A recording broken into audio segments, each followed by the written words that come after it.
Hey everybody, welcome back to another video. It is me, the Illinois Kid, and I'm here to bring you my Dual Zone Season 8 draft analysis video. Thanks for everybody for stopping by, and a good welcome back to me, right, because it has been a long time. Now, I promise I do intend to make this a full series where I upload on everything, so definitely apologize for some inconsistencies in the past, but I feel like I'm in a better situation for recording and making more quality videos, so I'm going to go ahead and try to pick up for lost time and bring you guys one of my favorite leagues that I'm a part of right now. This is really a classic for me. I believe I joined this league back 2016, 2017, something like that, so it's why I'm excited to be uploading on it for their Season 8 return, kind of a revival season for Generation 8 National Dex Draft. For a little bit of bit more rules about that, we don't really use Z moves, and there's a few banned Pokemon, but nothing too crazy. Like, I think Magearna's banned. Yeah, I'm pretty sure Magearna's banned, so it would have got taken first.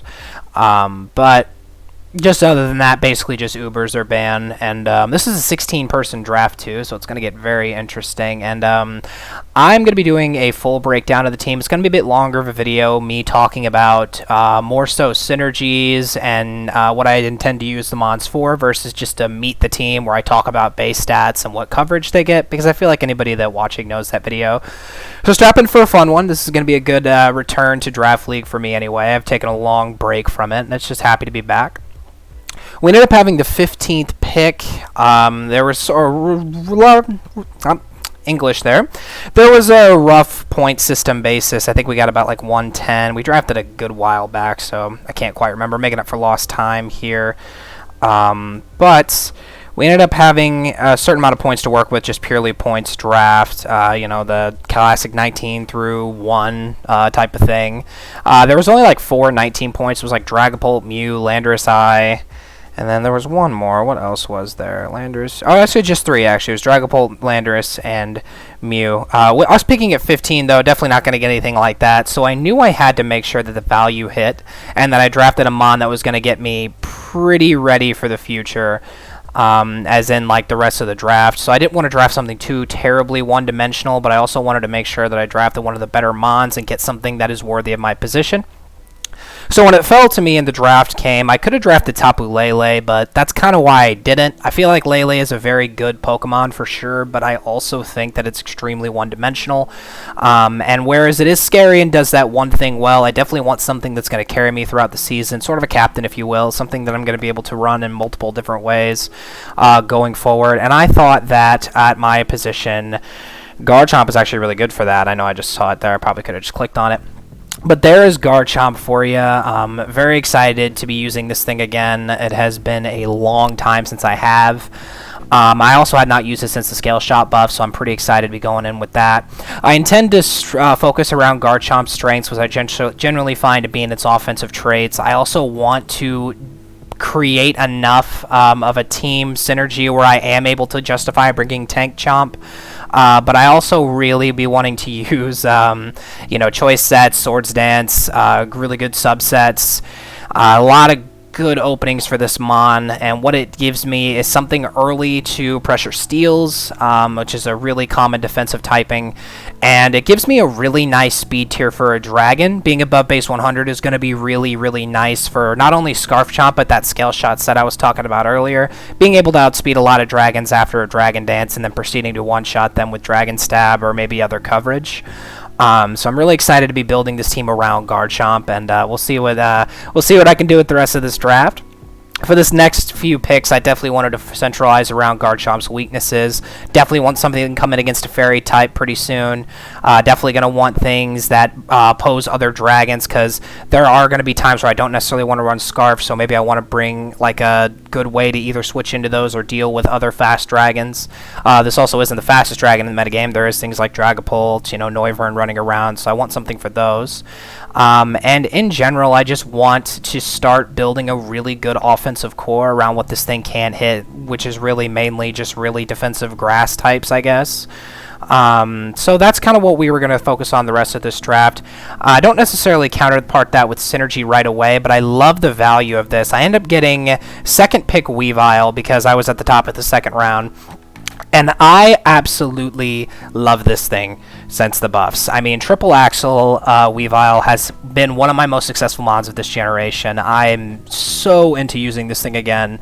Pairing it with Garchomp, I mean, it covers the grass weakness, I guess, but there's really not a lot of synergy to be spoken of here.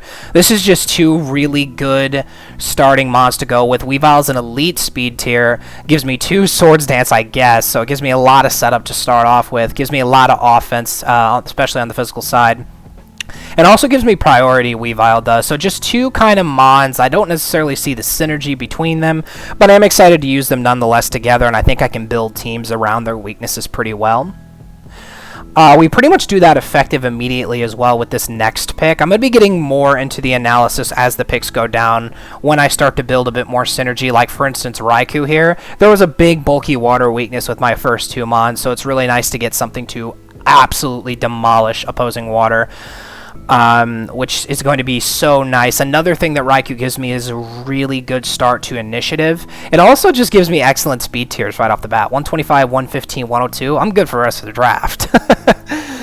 So that's a good feeling. And Raikou in general is just going to add that element that I was worried about so early on with bulky waters. Gives me even more setup and just another really good offensive breaker. And just gives me all the more reason to start trying to focus on defense as soon as possible, because we are pretty frail. We're looking pretty frail. Something I was really excited to pick up is this next pick. I really wanted to make this team around good initiative. I wanted to give Garchomp and Weavile great opportunities to get in for free. It's kind of my play style, what I've developed, sort of a bait and switch with Garchomp and Weavile up top, and I definitely want to try and continue that initiative that Raikou gives me. I definitely continue with my next pick, kind of also furthering the doctrine that I lose to water types and drafting a bulky water of my own to come in on Scalds, and that is Slowking. I'm very excited to be using Slowking. This is actually my first time using it ever, and this is a good time to be using it with Regenerator and Teleport. Raikou and Slowking are going to give me a very annoying aspect of my team where I just have all this pivot so early, and of course I'm going to develop on it more, but this is a really good start of a good defensive core. Also getting myself a really good fighting resist for Weavile, getting myself something to come in on ground types for Raikou, getting myself a nice ice resist for Garchomp. It all kind of works together really well with Slowking, and I really like the way it's going to develop the rest of my draft. What I'm going to want to find for Slowking as a partner, however, is a good ghost resist of some kind. Weavile is good to pressure them offensively, but not really to come in on big ghost moves like Poltergeist or Dark Pulse, which Poltergeist the whole Poltergeist big thing is terrifying for something like Slowking, because physical ghost wasn't really that big of a deal, in my opinion at least, until Poltergeist came out. So definitely going to be looking to draft something good to pair with Slowking in the way of ghost, and in general just cover its other weaknesses, big ones like electric, grass, things like that. So just kind of going over typing perspective there, because right now the synergy is definitely there with this team already at 4. Another reason why I wanted to upload on this league instead of others is I felt that I drafted a really good team that has a lot of synergy. And I really couple Slowking well with my next pick, as well as Aggron. I think this core is so amazing. Garchomp. Aggron's the Pokemon, but Garchomp is who I think I'm complimenting well. I've used Chomp Aggron in the past, and it has done me such wonders. I'm really excited to get to use Aggron again. Mega Aggron is my first rocker, for one, so we're starting that off right. And you may say, well, Garchomp gets rocks, which, yes, Garchomp does get rocks. Obviously don't really want to run them, though. I would rather use Garchomp more offensively. I told you that Tank Chomp is more of a secondary thought in my mind, and that I would really rather use Mega Aggron in that role more than anything else. So it's a really good pair with Slowking for a couple different reasons. Just a really fat defense stat. Slowking also resists the fire that Aggron is afraid of. Slowking resists the fighting Aggron is afraid of. Aggron is also a good grassy glide switch in. Slowking's going to be scared of that. Slowking also gets very unique teleports into any of these threats I'm speaking of, by the way. It's why I like teleport so much, obviously. I mean, everybody knows how good teleport is, but I really wanted to try to take advantage of a good initiative team. And Slowking has so many options to go into here. It takes hits for any of these Pokemon. It resists something for all of them, except, I guess, ground for Raikou, but it still tanks earthquakes because it's just so good. and gets me into these threats for absolutely free. I mean, Aggron has a higher attack stat than Garchomp, and now with the access to Body Press too, this thing is actually going to serve as not just a fat wall for me. It's also going to help me in my doctrine of breaking teams and allowing Weavile and Garchomp to come in and take care of business, as well as Raikou even with Calm Mindset. So teams coming together pretty nicely already with 5. Now I just need to cover more utility stuff. I haven't drafted a single mon that gets any sort of hazard removal. I need to further the initiative that I have, and I just need to clean up any holes that I have offensively. Getting some more special attackers on this team and some of the lower speed tiers would be nice. And next up, we were just talking about wanting to get some initiative, or excuse me, removal. I also get initiative with this mon actually, but I wanted to get some removal on this team. I also wanted to get something further to benefit Slowking and Aggron. More, something fat but has a good attack stat, and that is definitely in Serena. Serena is probably more of an offensive mod, to be honest with you, with that speed tier and the attack stat. It does have basically base 100 in both defenses. HP is a little low, but it does also get reliable recovery to act as sort of a soft check to some really good mons that week. Maybe a good ground resist for Raikou, for instance. But very, very good on this team, I feel, as well. Just adding to sort of the offensive core of Garchomp, getting really hard-hitting U-turns on those grass types that want to come in, for instance, super effective going into Weavile. Also is sort of covered with its fire with Garchomp and Slowking with fire types. Garchomp and Slowking cover those pretty well. And Bulky Waters Beware with Raikou and Serena. Base 120 and base 115, Bulky Waters Beware for sure. And that's a really good speed tier to cover a lot of those, more defensive Pokemon. It's not the fastest wall breaker, but just around that base 70, base 80 range. Pretty excited about using Serena. I've also used this mon in the past as well, and I've used it to quite success. I haven't quite used it with Triple Axle yet, so we'll see how good that is. I've heard a lot of good things.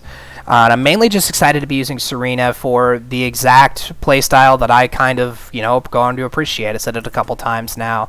Really a lot of initiative on this team going this early on and a ton of offense, and I'm really excited to be using. So moving on to the next little column here. Next up, I wanted to get some more removal because I don't think Serena with Rapid Spin is quite enough after 7 rounds. And I wanted to get even more initiative, and I wanted to cover another decent speed tier because Weavile is sort of nice, but there are still some base 130s that I could necessarily be worried about. That was more of an afterthought with this pick, more of a benefit to drafting Crobat, which is what I decided to go with. Mainly I'm drafting it for that great fighting resist. I was looking a little fighting plus knockoff weak, but who isn't? That's a really good combination. And mainly just wanted to get a nice bird that clicks defog, and Crobat just seemed to make the most sense to me at this point in the draft. There are 16 coaches, and I'm about to get sniped in a couple of picks, so I had to kind of adjust on the fly towards the end of this draft. But I would say Crobat was really going my way here. I was honestly thinking I wasn't going to get it. I will use this thing for Super Fang shenanigans. I will use this thing for Bandit Brave Birds. I will set up nasty plots with this. I will basically plug and play this Pokemon to however I need it to. If I need something a bit more defensive because something like Serena or Slowking isn't cutting it, not that I ever see Slowking not cutting it, but let's just say really good ghost type on the other team, for instance, then Crobat would be the way to go for that. And more speed is nice, don't get me wrong. It is nice to hit that base 130, not necessarily completely necessary, so I will be running Bulky Bat on this thing. If I feel that speed tier is covered with Weavile, I'll run more defensive Bat, and I think Crobat's going to get a lot out of this team, and I'm excited to be using it and get the most that I can out of it. Now, I was looking a little weird speed tier wise. I do have Serena, but I don't really have anything between Garchomp and Serena, so I wanted to make sure that I got a couple more mons in that kind of range. It was something I was sort of struggling with towards the end of the draft that I ended up picking up on pretty okay, and I'm pretty excited about. But the next mod I decided to go ahead and grab, we have no special attackers on this team. We also don't really have a ton of just outright, I'll say, I'll say breakers that don't need setup, because like I really want to be using Garchomp with more so setup than locking it into a certain move.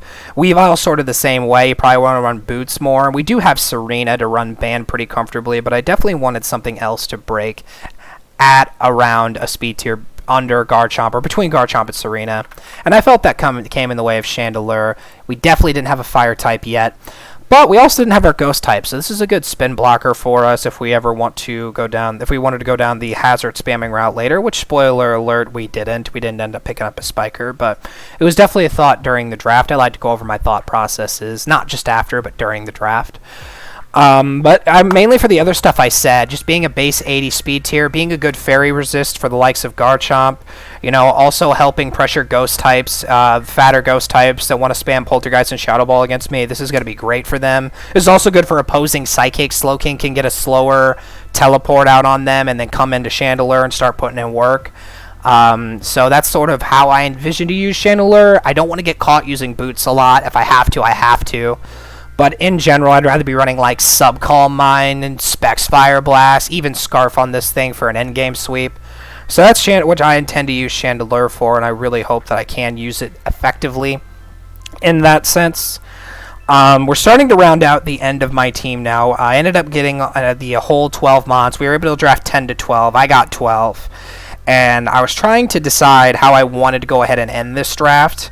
I definitely wanted to make sure that I got normal and fairy. And then I wanted to get a fighting type because I just thought it would help out Garchomp with the steel spam a bit more. So the pressuring steel types better. So as I was thinking, I really wanted to get Audino and Comfy for these next couple of picks, but both of those were taken this round. So I was pretty upset with that, and I had to sort of wake up at 10 in the morning and think on the fly of what I wanted to go ahead and do. And my answer actually came in definitely not the best, but I went ahead and what I would consider a reach, grabbed Kamala for my normal type. Now Kamala gives me what Comfy gave me. It's a normal type, not Comfy obviously, but it's my normal type removing hazards and getting initiative versus my fairy type doing it, which I'll grab next.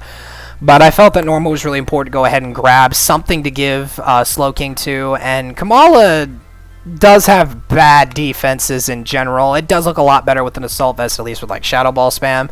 But thank God we got stuff like Aggron and Serena to take a lot of physical punishment, because Kamala is not doing that with its horrible defensive stats, unfortunately. But I am excited to use Kamala nonetheless. Got the same attack stat as Entei. Rapid Spin and Initiative is really important to me, especially on this team. And then we're also just throwing out some pretty nasty knockoffs along with Weavile. This thing is going to come in on a lot of ghost types, and being able to knock those off, either force an item on something or basically KO the ghost type in front of me, is going to be very, very nice for weeks to come. And then the Comatose ability being a really good status absorber is also so perfect. We actually continue the idea of absorbing statuses with a Cleric in my next pick. But I really thought Kumalo was pretty good, despite even losing normal stab. I kind of thought it was 4 moving anyway, because Kamala has a pretty deep move pool. Even if none of it's stab, it is still a pretty good attack stat. And I got the thing for 3 points. So, thought it was pretty worth it. We're getting to the end stages here for sure, last 3 mods, and I definitely want to go ahead and cover my fairy. This fairy I have a very love-hate relationship with. I'm not the happiest I ended up drafting it. You would have asked, 2016, 2015 Isle Kid. He'd have told you he loved this thing, and it's just only recently that I realized how passive it can be if you run it incorrectly, I will say. I will definitely intend to correct my mistake this season and take advantage of that base 112 special attack stat more, despite literally only getting Psychic and Fairy coverage. But we'll try to make it work. I guess also Grass, to be fair. But we'll definitely try to make it work and find ways for this thing to shine. I needed more defog on this team, I felt. Or at least defog that I'll bring often, because Kamala's probably not coming a lot, so it's really just Crobat and Serena. So I really wanted to make sure that I got Florges to keep that kind of going. Heal Bell, like I already talked about earlier. And just another good, in general, resist to a lot of types, a good Dragon immunity for the likes of Garchomp to support it. It also supports Aggron in the sense that it is a fighting resist for, choice Psychic types, for instance, that get Focus Blast coverage. Florges is going to be good for that. And it also just pairs pretty nicely with Kamala, as they obviously don't share any weaknesses. Florgus covering Kamala's only weakness. Not that the physical defense is that great, but with it being a resist and with leftovers, protect, it can actually tank more hits than you would think.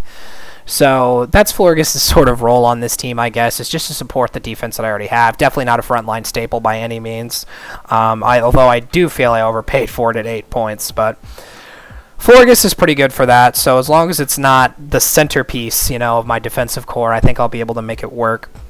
Speaking of not centerpieces for my defensive core, we have my next pick. I kind of needed more rocks at the moment. We actually only have, 2 rockers, and Garchomp and Aggron, so at least I have a mon that I'll run rocks on all the time, and then we do have this in the back to potentially run rocks as well. I mean, it will run rocks when I bring it, to be honest, unless it's an Assault Vest set.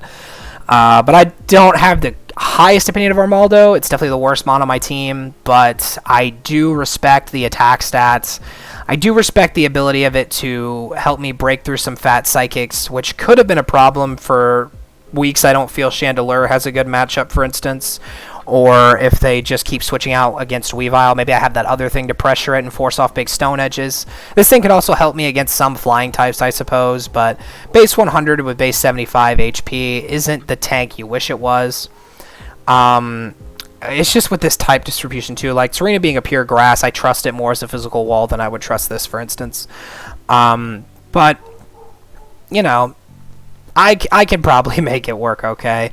I did draft a couple of rain setters when they click Rain Dance, so maybe we'll be able to use that Swift Swim set as well as we possibly can. But another spinner, more rocks, more offense, I guess. Just that's what I got out of pick 2. Just really wanted another rocker.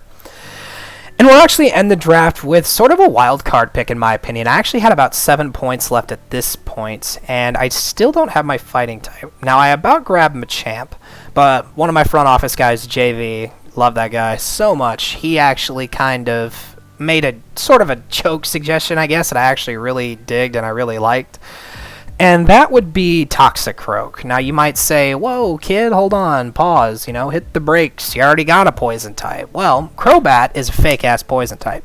It is not a real poison type. It doesn't get anything physical for poison outside of cross poison, which I don't even know if it's still in the game anymore. Probably is, but I don't know. And, the Nasty Plot set has Sludge Bomb. But there really isn't any suitable way of spamming poison types, which is not good for opposing fairies. I wanted to help out Aggron with that sense because Garchomp does have a problem with fairy types because it wants to click Outrage. And Weavile has a problem with fairy types because it wants to click not resisted knockoffs. And, honestly, those are my 2 main guys, so I definitely wanted to make sure that I supported that well.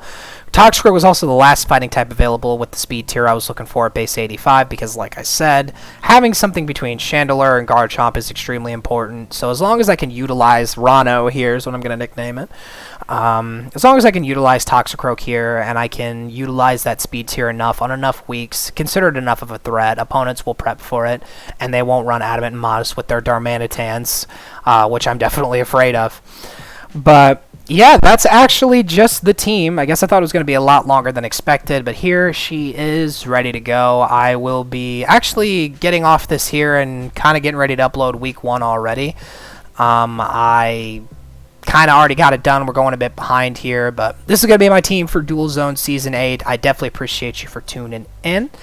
I've been the Illinois kid, and I really, really hope I can bring you guys the rest of this series. I'm pretty excited to be showcasing some of the lives and be going over some of the sets that I'm going to bring. So, thanks for watching, guys. I'm the Illinois kid. Hope you all have a great rest of your day. Stay safe, and peace out.